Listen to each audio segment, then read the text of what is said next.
ఇప్పుడు వాగ్దానాలకు ఏం తక్కువ లేదండి. ఏ మందిరానికి వెళ్ళిన వాగ్దానాలు దొరుకుతున్నాయి.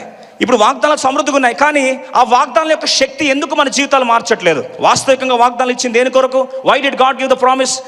వాస్తవంగా తెలియాలంటే వాగ్దానం ఇచ్చింది దేవుడు దేని కొరకు అండి? 1 పేతురు 1:4 స్పష్టంగా రాస్తుంది. దయచేసి ఒక్కసారి ఆ వచనాన్ని మనం చదువుకొని, వాగ్దానాలకు ఉద్దేశం తెలుసుకోకపోతే వాగ్దానాలు ఉన్నా ఒకటే లేకపోయినా ఒకటే, అర్థం కాని చదువు వ్యర్థమని మనందరూ తెలుసు. బాగా అర్థం చేసుకుని ఎందుకు దేవుడు వాగ్దానాలు ఇస్తున్నాడు అంటే, అక్కడ రాయబడిన ఉద్దేశంలో 2 ప్రాముఖ్యమైన ఉద్దేశాలు ఉన్నాయి. లోకములోని భ్రష్టత్వం నుండి మనం ఏం కావాలి? తప్పించుకోవాలి అని మీరు అనొచ్చు. లోకంలో ఏముందండి? భ్రష్టత్వం. ఎందుకు వచ్చింది భ్రష్టత్వము? అక్కడ బైబిల్లో స్పష్టంగా రాస్తుంది. దురాశ వలన ఏమొచ్చిందండి? భ్రష్టత్వం వచ్చింది. ఈ భ్రష్టత్వము ఉన్న ఈ ప్రపంచంలో మనం ఏం కావాలట? తప్పించబడాలి. తప్పించబడడానికి మనకి ఇచ్చిన సాధనం ఏది? వాగ్దానం. ఇది మొదటి కారణం. రెండోది ఏంటంటే, దేవుని యొక్క సారూప్యంలోకి, దైవ స్వభావంలోనికి మనం ఏం కావాలి? మార్చబడాలి. పాలివారగున్నట్లు దేవుడి వాగ్దానం ఇచ్చాడు.